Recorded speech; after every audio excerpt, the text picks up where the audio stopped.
ನಮಸ್ಕಾರ ಎಲ್ರಿಗೂ. Choice of Malenadu YouTube ಚಾನಲ್ಗೆ ತಮಗೆಲ್ರಿಗೂ ಸ್ವಾಗತ. ಈಗ ಹಲಸಿನ ಹಣ್ಣು ಹಳ್ಳಿಗಳಲ್ಲಿ ಹಾಗೆ ಮಾರ್ಕೆಟಲ್ಲಿ ಕೂಡ ತುಂಬ ಸಿಗ್ತದೆ.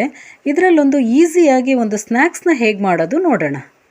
ನೀವಿಲ್ಲಿ ನೋಡ್ತಾ ಇದ್ದೀರಲ್ಲ, ಇದನ್ನು ನಾವು ಹಲಸಿನ ಹಣ್ಣಿನ ಮುಳುಕ ಅಂತ ಹೇಳ್ತೀವಿ.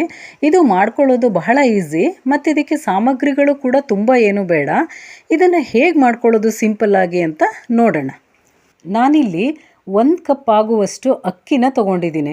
ಈ ಬೌಲಲ್ಲಿ 1 ಬೌಲ್ ಅಕ್ಕಿ ಇದೆ. ಇದಕ್ಕೆ 2 ಚಮಚಷ್ಟು ನಾನು ಉದ್ದಿನಬೇಳೆ ತೊಗೊಂಡಿದ್ದೀನಿ. ಇದೆರಡನ್ನು ಸೇರಿಸಿ ಚೆನ್ನಾಗಿ ತೊಳೆದು 1 ಗಂಟೆ ಇದನ್ನು ನೆನೆಸಿಡಬೇಕು.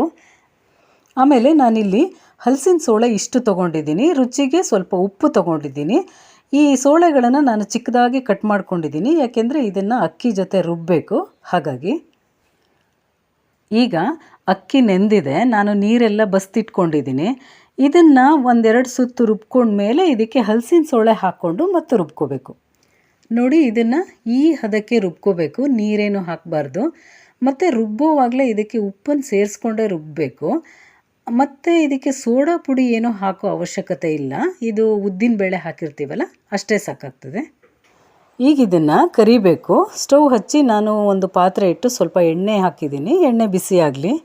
ನಾವೆಲ್ಲ ಚಿಕ್ಕವರಿರುವಾಗ ಸ್ಕೂಲಿಂದ ಬಂದಮೇಲೆ ಈ ಥರ ಮಳೆಗಾಲದಲ್ಲಿ ಏನಾದರೂ ತಿಂಡಿ ಬೇಕು ಅಂದರೆ ಅಂಗಡಿಯಿಂದ ಬೇಕರಿಯಿಂದ ಎಲ್ಲ ತರೋದೆಲ್ಲ ಇರಲಿಲ್ಲ ನಮ್ಮ ಹಳ್ಳಿಗಳಲ್ಲಿ. ಆವಾಗ ಈ ಥರದ ತಿಂಡಿಗಳನ್ನೇ ನಮಗೆ ಮಾಡಿಕೊಡ್ತಾಯಿದ್ರು. ಈಗ ಎಣ್ಣೆ ಕಾದಿದೆ. ಕೈಗೆ ಸ್ವಲ್ಪ ನೀರು ಅಥವಾ ಎಣ್ಣೆ ಹಚ್ಕೊಂಡು ಚಿಕ್ಕದಾಗಿ ಬೋಂಡಾ ಸೈಜಲ್ಲಿ ಇದನ್ನು ಎಣ್ಣೆಗೆ ಹಾಕ್ಕೋಬೇಕು. ಮಲೆನಾಡಲ್ಲಿ, ಅದರಲ್ಲೂ ನಮ್ಮ ಆಗುಂಬೆ ಕಡೆ ಎಲ್ಲ ಸಾಮಾನ್ಯವಾಗಿ ಹಲಸಿನ ಹಣ್ಣು ಸಿಗೋ ಟೈಮಲ್ಲಿ ಮುಳ್ಕನ ನಾವು ಆಗಾಗ ಮಾಡ್ತಿರ್ತೀವಿ. ಇದೀಗ ಸ್ವಲ್ಪ ಕಾದಿದೆ. ಒಂದು ಸಲ ಹೀಗೆ ಇದನ್ನು ತಿರುಗಿಸಾಕ್ಕೋಬೇಕು. ನಾವು ಹಲಸಿನ ಹಣ್ಣಿಂದ ಬೇರೆ ಬೇರೆ ತಿಂಡಿಗಳನ್ನು ಮಾಡ್ತೀವಿ, ಆದರೆ ಇದು ಯಾವಾಗಲೂ ಇಷ್ಟ ಆಗುವಂಥದ್ದು. ಸಂಜೆ ಮಕ್ಕಳು ಸ್ಕೂಲಿಂದ ಬಂದಾಗ ಬಿಸಿ ಬಿಸಿಯಾಗಿ ನೀವು ಇದನ್ನು ಮಾಡಿಕೊಟ್ರೆ ಬಹಳ ಇಷ್ಟಪಟ್ಟು ತಿಂತಾರೆ ಮಕ್ಕಳು. ಇದನ್ನು ಕರಿಯುವಾಗ ಮೀಡಿಯಮ್ ಫ್ಲೇಮಲ್ಲೇ ಕರಿಬೇಕು, ಯಾಕೆಂದರೆ ಹೊರಗಡೆ ಸುಟ್ಟು ಹೋಗ್ತದೆ, ಒಳಗಡೆ ಬೇಯೋದಿಲ್ಲ.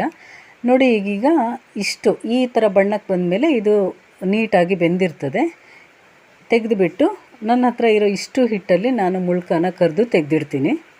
ತುಂಬ ಕಡಿಮೆ ಪದಾರ್ಥಗಳಿಂದ ಬಹಳ ಈಸಿಯಾಗಿ ಮಾಡ್ಕೋಬಹುದಾದ ನಮ್ಮ ಮಲೆನಾಡು ಸ್ಪೆಷಲ್ ಬಿಸಿ ಬಿಸಿ ಹಲಸಿನ ಹಣ್ಣಿನ ಮುಳ್ಕ ಟೀ ಜೊತೆ ರೆಡಿಯಾಗಿದೆ. ನೀವು ಒಂದು ಸಲ ಮನೆಯಲ್ಲಿ ಟ್ರೈ ಮಾಡಿ ಹೇಗಾಗಿದೆ ಅಂತ ಹೇಳಿ.